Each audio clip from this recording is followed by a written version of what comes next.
Welcome to the Yep Yeah Yes podcast with Marisa and Tamieka. On today's show, we're going to be letting a bit of our vulnerability side slide through by discussing fears and failures. But before we delve into all of that, happy March, Marisa. Oh, rabbit. Rabbit. Life good? Life is delicious. All right, cool. Life is good with you? It's all right. I since we're talking about fear, it actually coincides with how I'm feeling today. So, I have a headache. Mm-hmm. Okay, so I decided. Not coughing. Hey. Well, let me get into that. So I have a headache, and I took a generic Excedrin because I ain't trying to pay all that money for the real stuff. Don't say the word until we get some marketing money. Well, I just said I ain't paying for it, so okay, they, there you go. Don't buy Endorsement. it. Fuck you, pay me. Is that what song is that? Anyway, so I take the generic headache medicine. Mm-hmm. Take one pill. And then like 5 minutes later, I start coughing. I was like, oh, let me take some cold suppressant. Oh. Now I think I'm going to die. So I have fear of death right now. Because this is going to be the best podcast I'm on ever. cough medicine and headache medicine. I don't think you're supposed to take them together. Well, you only took one pill of each, right? No, I took 2 of the cough suppressant, which isn't working because I was just coughing 2 seconds ago. And the headache medicine, which I don't have a headache, but I'm feeling pretty loopy. So, forgive me if I slur my words, which I think I slur my words every day. Being with the word slur makes you sound like you're slurring anyway. But yeah, so I have a little bit of fear of that, but thankfully, I'm with you right now, and if I start, acting a little crazy, it'll be on tape, and if I pass out, I'll know what kind of real friend you were by how you reacted to my passing out. Oh so my anyway. gosh. So anyway, so let's get into the fears and failures, that how we see them, how they affect us, that kind of thing. My eyelids are sweaty, my heart is racing, my fingertips are cold, and I'm terrified. Why? Because fear and failure are the things that I am plagued with on a daily basis. Really? Like how so? What's the main fear when you think? See, it ain't working. It ain't working. What's the main fear that comes up on your mind when you think about fear? I mean, we all have fears in life, mm-hmm. but when you think about your personal fears, what's one of the main things that pops into your head? One of my main fears is to not have lived a fulfilled life, a life that I always wanted. Well, isn't that also failure? Exactly. Oh my God.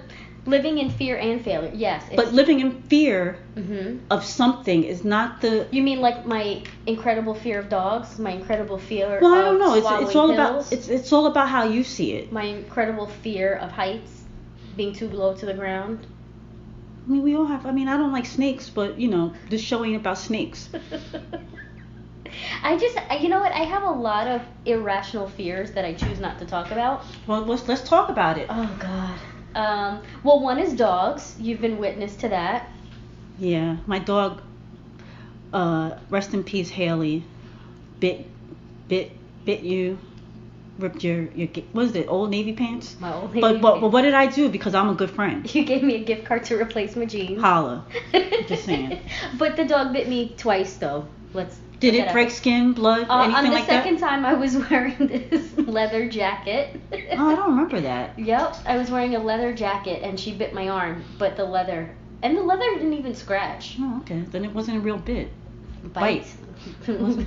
Well, what about you? Can we deflect at the moment? What are your fears? My fears. I have one main fear, and that fear is living a life alone. I'm not married. I have no children. I always think about, the purpose in life. I'm a firm believer in procreation and extending your quote unquote legacy beyond who you are in the present. And so I always think about, what happens if I grow to be 80 something, if I get Alzheimer's and there's nobody there to take care of me? What am I going to do? I'll take care of you, boo. I got you. It's not the, you say that, it's all with the little smile on your face. It's No, all, I'm laughing because can you imagine you and me both in a home, and this is my dream. You and me both in a home, we both have Alzheimer's, and we rekindle our friendship every day. Ah. Did you just watch The Notebook recently? That's a good movie. That's a really good movie. But listen, a girl's got a dream, okay? But in all seriousness, you know, it's something that I know you can sit here with a smile on your face and be like, I got you, boo. But you know, it's a real fear of mine. Like I don't want to go out into the world. Like my mother's got me.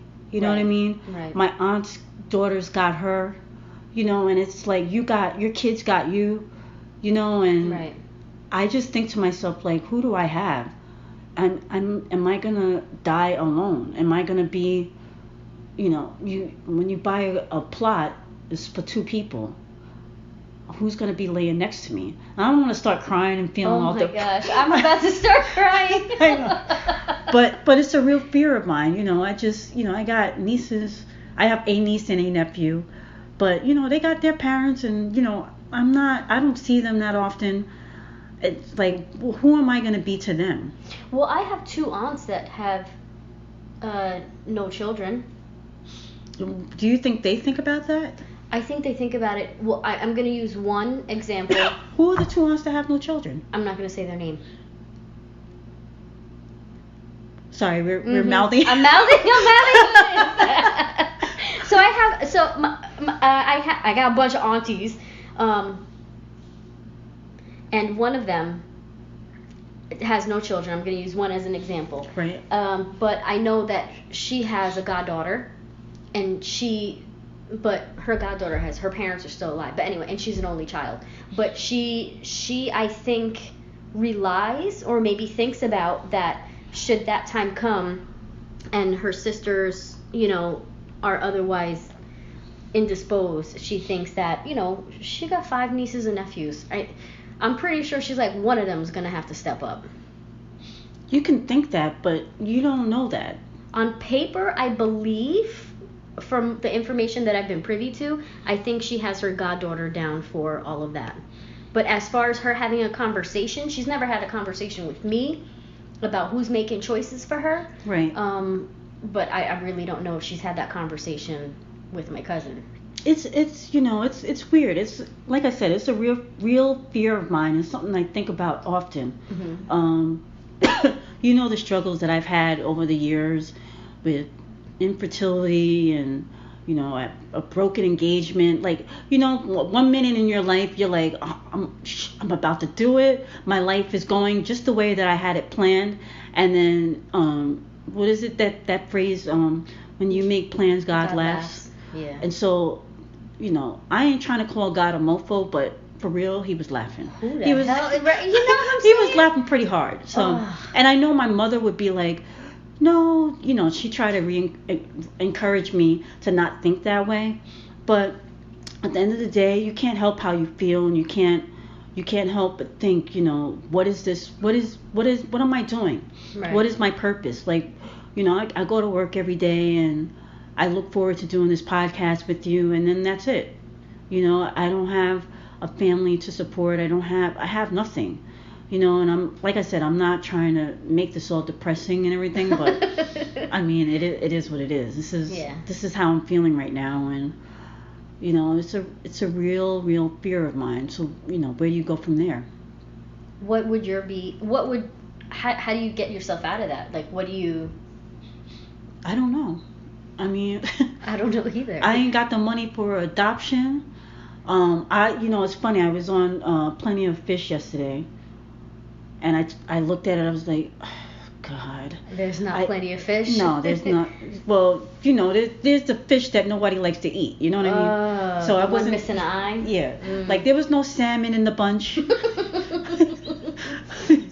You know, no bluefin tuna. No bluefin tuna. You know, it was all like what do they call that man-made fish? Tilapia. A lot of tilapia up in there. So I immediately closed it and I was like, just not my cup of tea. And then I think to myself, hey, am I still is it me? Am I not being able to move forward the way that I want to move forward because I still allow myself to be focused on past relationships and past quote unquote failures? I don't know. So, fear is something that sits with me every day, and you just live life. I have a question for you, because you just the way you just articulated that last sentence. Are you allowing yourself to live in past fears? At what point do past failures and fears? At what point do you look at that and transition it from a failure into a learning experience? I'm not really sure. I'm really not sure. I mean, when we were preparing for this show, I was looking at different quotes and things like that about fears. Stuff ain't working. I'm not even gonna name the medicine. I should name the medicine because they're not working, and I've been coughing for this is episode 4, and I'm still coughing. I'm just saying. But anyway, they always talk about failures, how to turn a failure into success. Like, you can't succeed unless you've failed. And I believe that wholeheartedly. There's things that I've done in life. There's just being here and being able to have a conversation with you speaks to an ability to overcome failures. Right. But at the heart of it is exactly how I feel. You know what I'm saying? Oh yeah. So that's how I feel about fear. So now can we stop with the interviewing and maybe let you get into a little bit about what your fear is? Oh, I'm okay. I'm okay. This is like the worst conversation ever. Again, my eyelids are getting sweaty. I'm scared of everything. I'm scared of, I want to talk about all my irrational fears. Okay. Yeah, because I want to talk about that too. Your irrational fears. Mine? No, yours. But go ahead. I'll delve into it. Oh my God, I'm getting scared. I'm starting to Don't sweat worry, now. I ain't going to reveal nothing, but Oh my God, okay. Okay. One of them is I can't take pills because I'm going to choke and die. One that's kind of not irrational, I don't think. I think it's kind of... I don't think that's irrational, though, by the way. Right? Yeah, because you can choke and die. The reasoning is irrational, but go ahead. You can choke and die. And then one of them is you do dates with my kids. Which I haven't done in a while. Yeah, you need to step it up. But like anybody who like gets in the car, like when I'm not in the vehicle with my kid, I'm like, I hope they come back. Okay. Or like when if you and I go out to dinner and it's nighttime, I'm always like, I hope she makes it home. Or like if you go flying, I'm like, Lord, baby Jesus. If what? If you go flying, like when you go on vacation to go see your mom, I'm like, Lord, baby Jesus. Because like if you do the like I'm in my seat taking off text, just landed text, I feel better. But if you miss one or you don't tell me, and I'm like, oh Jesus Christ, we broke what we were supposed to do, our mantra, and I don't know what's gonna happen. It's weird because real fears that we should all have in life, when it comes to life and death, right, and the possibilities that are out there, I never fear that, because I'm always one of those believers that's like, it's gonna happen. Oh my God, you kill me when you say that. If it's my time, it's my time. Like YOLO. Like things oh that. Oh my God, what is she doing? But I'm talking about like things that you can't control. Oh, things I can't, like my fears of things that I can't control. That's what I'm saying. Like I can't fear things that I can't control. Oh. Okay. You know what I mean? Yeah. I can control being in the presence of a snake. Yeah, right. Person Don't or do it, right? And what are they called? Amphetamines? Not amphetamines. What? It's them drugs, man. These drugs got me up in a rapture. Amphibians. Like I crustaceans. I'm saying there's certain things like you have control over. You go to a zoo and you're scared of monkeys.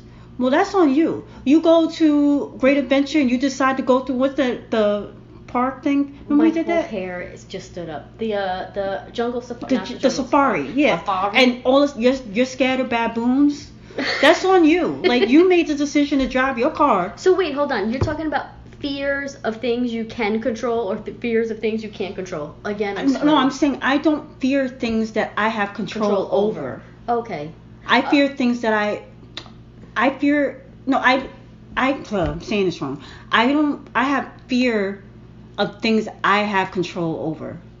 Is that right? I don't fear things that I don't have control over. If that makes sense. So like when I was saying earlier about, being alone, I honestly don't feel like I have complete and total control over that, because like, just to delve real quickly, like, I can't have children. Right. I mean, what am I supposed to do? I did what I could do, and that was that. Like, I can't like have a conversation with God, and I mean, I can pray. I know all the religious people out there listening, like, girl, just pray on it. I pray on it. I pray on a lot of things, but sometimes things are not meant for you. Right. And so it's a weird thing. But back to you. I'm sorry. I keep That's okay. I'm okay.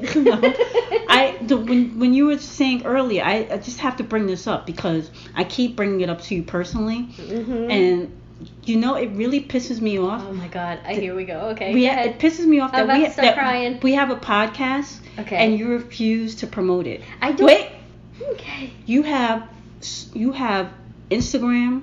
You have a personal Instagram account. You have a personal damn Snapchat account. You got a personal Facebook, a personal Twitter account, and you refuse to post anything about this show. And I feel like, honestly, it's my own insecurity starts to seep in. I know you have your own reasons about it, and I'll let you get to it in a minute. Right. But my insecurities start to seep in that it's like you're ashamed of me and our friendship, and you don't want other people to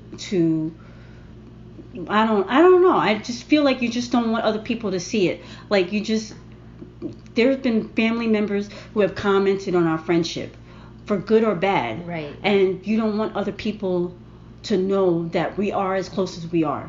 You're my best friend. I love you, and we have a great friendship, 20 years going. And the fact that you will not take the opportunity to promote something that is just us. No, it's fear. It's my fear. I fear criticism. I genuinely feel fear failure. Listen, you and I have spoken about this. I never went out for sports because I was scared to fail. But you was a cheerleader. But I mean, they took everybody. And they took everybody, and this is one of the things that I think that it's hard for me to explain. I didn't know anyone going into high school, so when I went for it, it was one of those things where, like, it didn't matter because they might not remember me because it was from the summer. I didn't have to mess with none of those people if I didn't make it, but I never went out for anything else. I was always scared. I've never in my life. You look at my whole life. I've never put myself out there. I rarely share my true opinion on Facebook or Instagram, Snapchat, whatever else, Twitter. I don't really do that. I'm constantly living in a shell. I feel like I'm going into a fetal position in this chair right now, and it's. But the thing about it is that you do share. You choose to think, like, I remember months ago, maybe even a year ago. Yeah, it might have been like a year ago when you were in the dental industry and you posted like a video. You were talking about dental, something like kids, or I forget what it was. Like, you were doing these little vignettes. Oh, right, yeah. And I'm like, she out there, she can do that. Then she can just share a blog link. Like, you know what I mean? I know you want to throw up, but like I said, we all, like, I'm putting myself out there too. You're so brave, though. You've always been the brave one. I'm not brave. I'm not brave. Like, you have no idea. It's the thing about it is that when you go through certain things in life, other things don't seem as big. But let me just say, yes, ma'am. When you enter into a partnership with someone and they're not 100% in it, then what are you supposed to, how are you supposed to feel? Yeah, no, like, you're right. Is it me? No. Even no matter how many times you tell me, then I start doubting myself, and I start feeling like I'm a failure, like I'm not good enough. You know what I mean? And so it's very important to me to, number one, always feel validated. I always felt that. I always felt like, and I've told you this, I've always wanted to be chosen. It goes back to my childhood. Yep. Just like, you matter. And it's funny, just what popped in my head just now. I remember we went out, it was like 10 years ago. We went to, I think it was like a New Year's thing. I don't remember what it was. but we were out, and we was dressed really nice. And dressed to the eights. And I went with you, even though I didn't like the people we were going with. I couldn't stand them, but I was like, she's my homie, I'm a ride. We're gonna hang together. Right. And because we have this, we're in tune with each other many times. Right. You noticed the look on my face, like I just did not want to be there. Right. And you noticed how I was feeling, and you pulled me to the side, away from everybody, and you were like, I'm glad you're here with me. I love you. You're my best friend, and you don't ever have to worry. It's like, if you didn't want to be here, we can leave. Right. And I remember thinking that moment, like, she noticed me. Right. She noticed me, and it's like those things are the reason why we're friends today, because we see each other. And so when it comes to this podcast, I start to get nervous, like, you enjoy talking, like we have a friendship, we talking, but does she not care? Like, what are we doing this for? Right. If you're not going to promote it, we put money into this, by purchasing the data plan and all that kind of stuff. Right. And it's more than just having a conversation. Right. And so I just it's whether you do it or not, whether you do it in the future or not, I'm gonna let you know that this is the last time I'm gonna ever bring it up again. Ugh. Hopefully you'll post. If you don't, you don't. But I put it out there for the world to hear. So if you're friends with her, you're following her on social media, and she ain't post nothing, then there's a tear going down my face now, like I'm Denzel on Glory. If you don't see nothing from her, then you know that your girl is hurting right now. And she ain't posting. She don't care. Nothing that I said sunk in.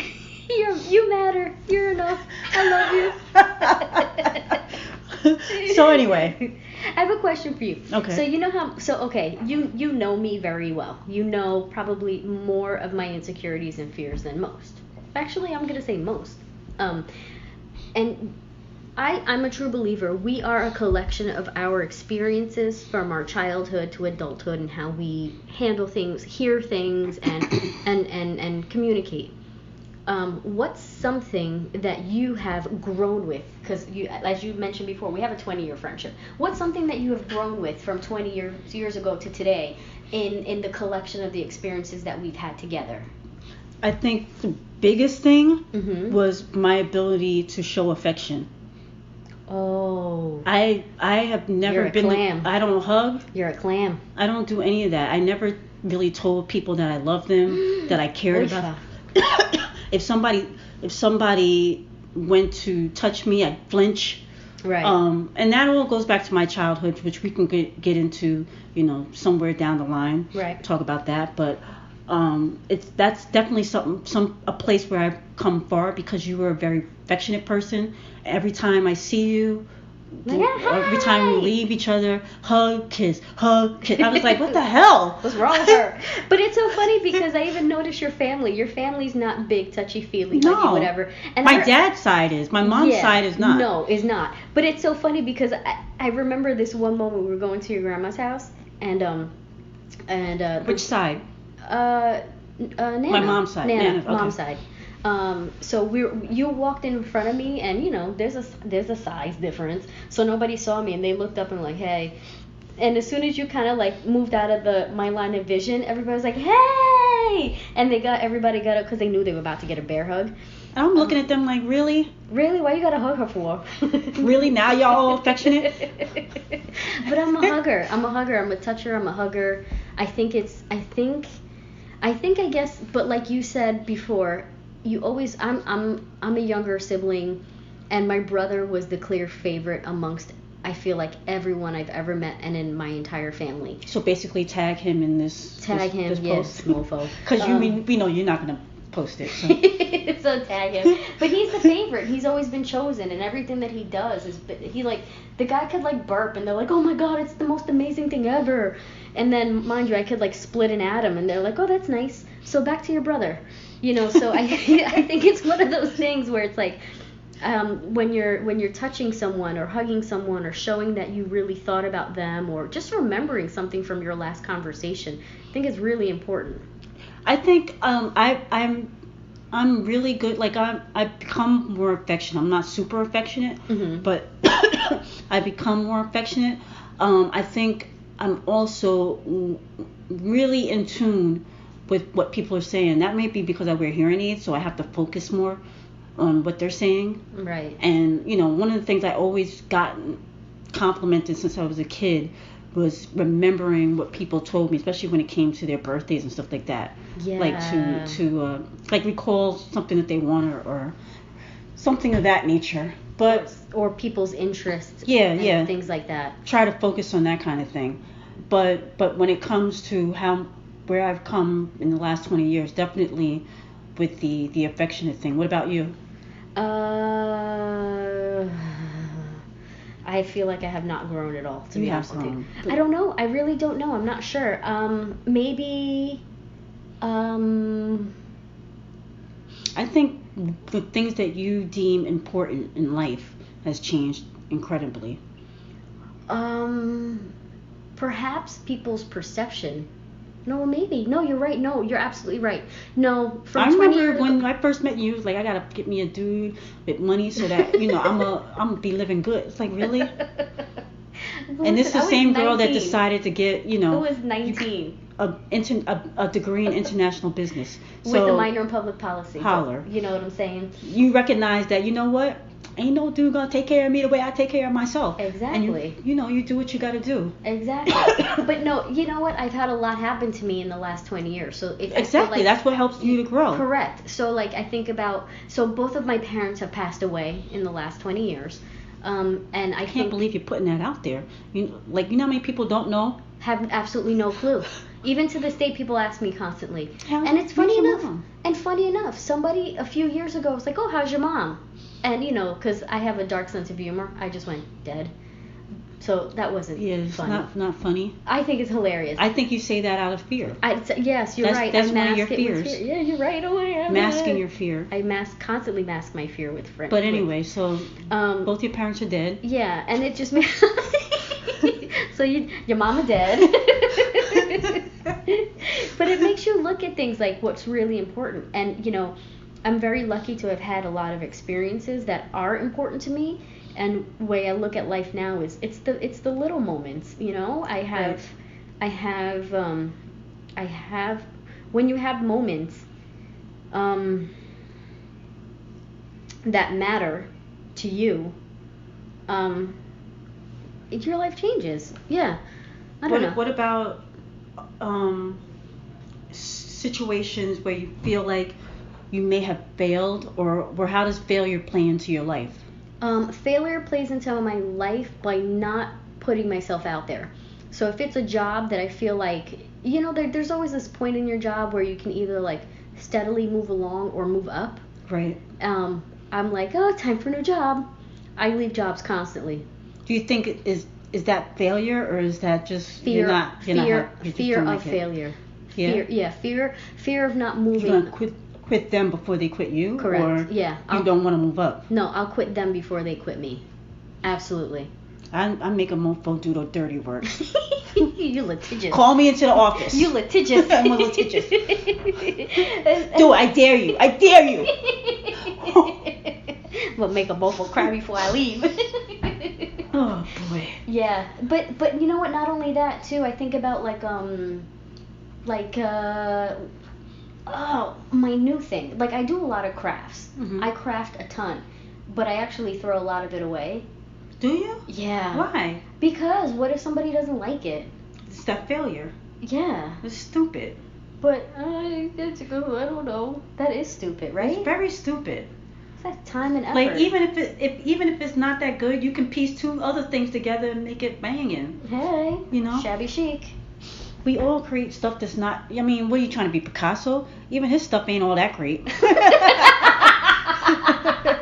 He ain't no Bob Ross. I seen some of that stuff. It ain't like, ooh, I gotta have it. How many times have you and I been into a museum and we've looked at something like, how the fuck is this hanging there? And then you look at it and it's a Rembrandt. And you're like, word? I remember we went to the museum a couple years ago, to the MoMA, and they had a painting of the American flag. Oh. And I was like, word? So this is all I had to do? This is it. This is it. This is it. I mean, I went to the Guggenheim with my mom, and there was a video of a woman and her mother eating a raw onion. I mean, really? Do you know what I'm saying? And I can't hot glue some shit. Were they crying? Oh, well, yeah, eventually. If you watched most of it, like, you could see some tears going. It was a raw onion. I can't. Whatever. You know, we've really diverted from the fear and failure, but this is a good conversation. Hey. I'm a good deflector. Yeah, you are. But I feel like we never really got to the heart of your fear and failure. And I have a feeling that when we discussed having this show, this topic, you weren't all in. Because you started talking about other episodes we should talk about down the line. Like, bitch, we talking about fear and failure today. But really, Pico? Now we got a guest today?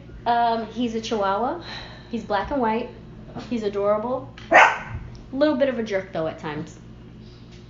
I want to do something. Wait, I was going to say one of my biggest fears involved Pico. Remember when he was airlifted out of the window by Maggie and I couldn't find him? And my fear was that I was going to lose my friendship with you because... Over a dog, yeah. Because he got lost. When I told you, I never heard you cry, like a guttural cry like that before. And a certain person told me, we won't name who that person was, like, look, hey, the friendship doesn't work. It is what it is. Oh, what a jerk. I was like, really? Thank you. Idiot. What a jerk.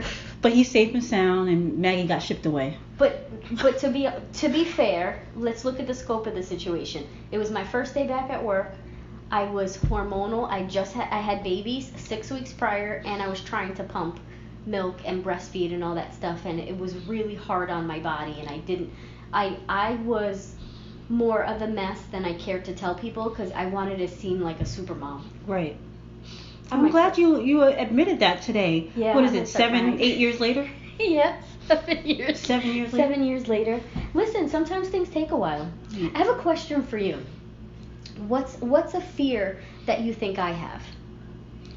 I think your biggest fear, is worrying about what other people think about you. Oh my God, you might be right. I think you are so consumed with how other people see you, whether it's in your physical, your mental, whatever the case may be. Right. However, if you're a stay-at-home mom, why are they looking at me? Why do they look at me like that? If you are a mom that works, if you're a working mother, oh, she can't stay at home. Yeah. If you go out to dinner with somebody like, oh, what, she don't eat meat? Oh, she eats meat? Like, everything that you do is about, like, it's very frustrating, but who am I to sit in judgment?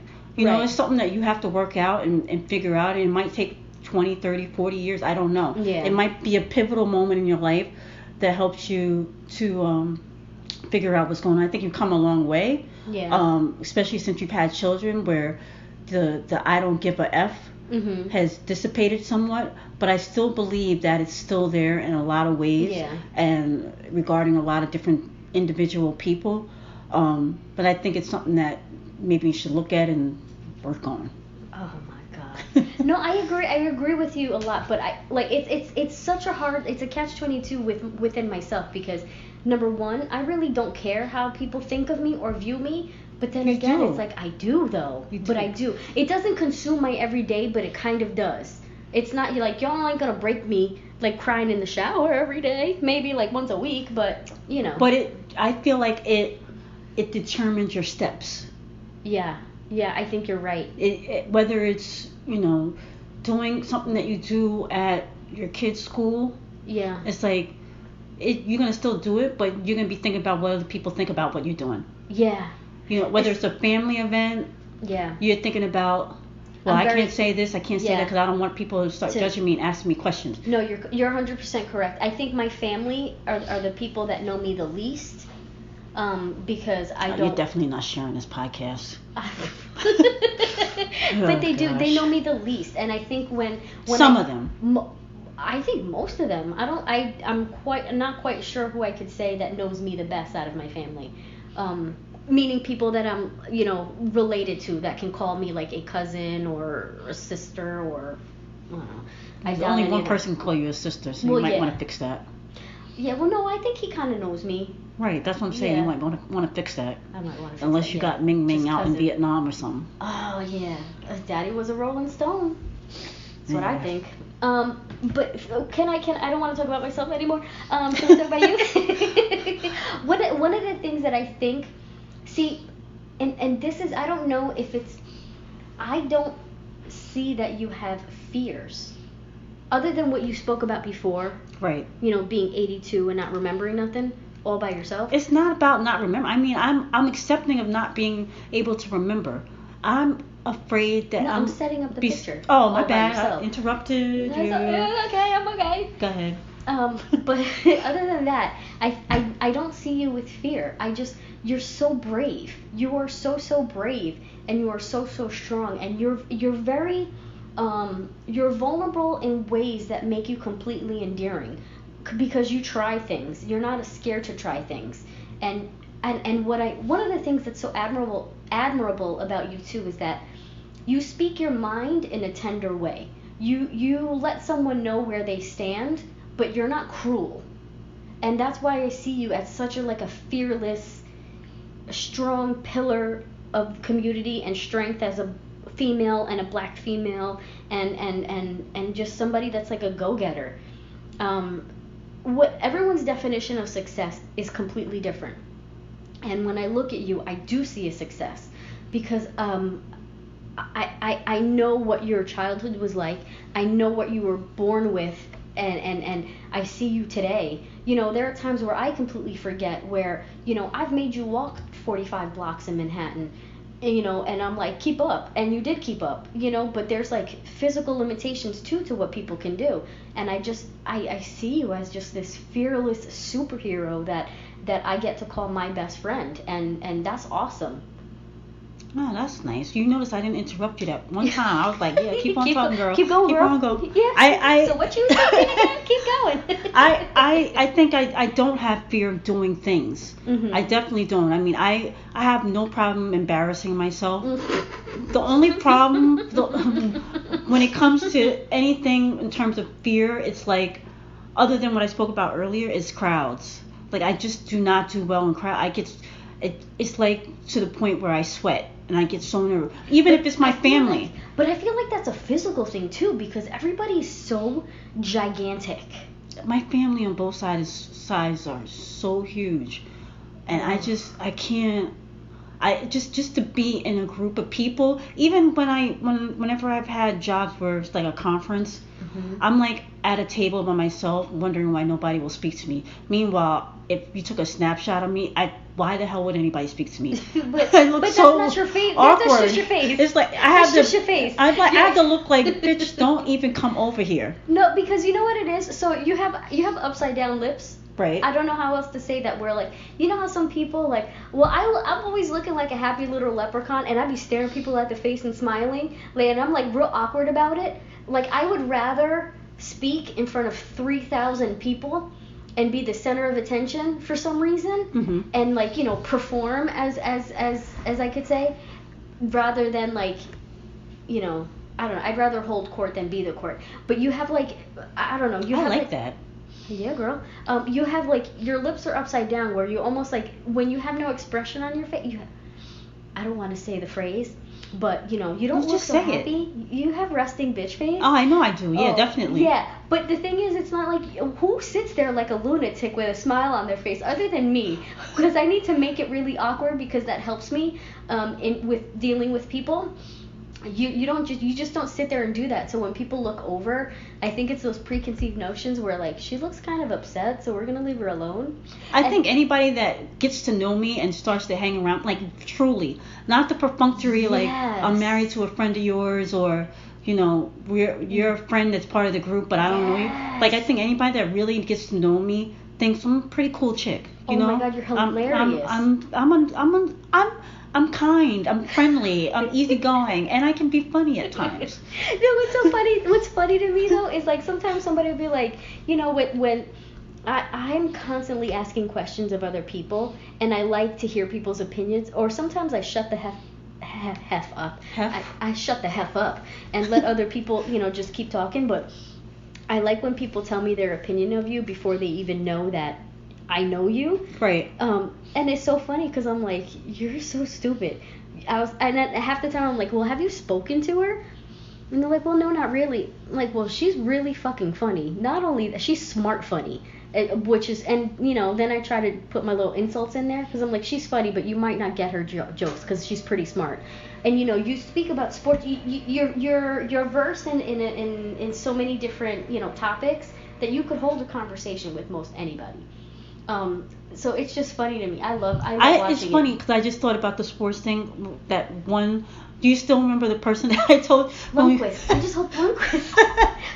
He's got to defend the goal. I told Marisa when we were away at a conference, and I was like, look, if they're watching hockey, because we were there during like the winter, and I was like, if you want to interject yourself in the conversation, you only got to go with one phrase, and I guarantee you, nobody will look at you like you're crazy. They'll just be like, oh, okay, she knows. Let me get you a beer. And what was the phrase? I hope, listen, as long as Lundqvist does his job, he's just got to defend the goal.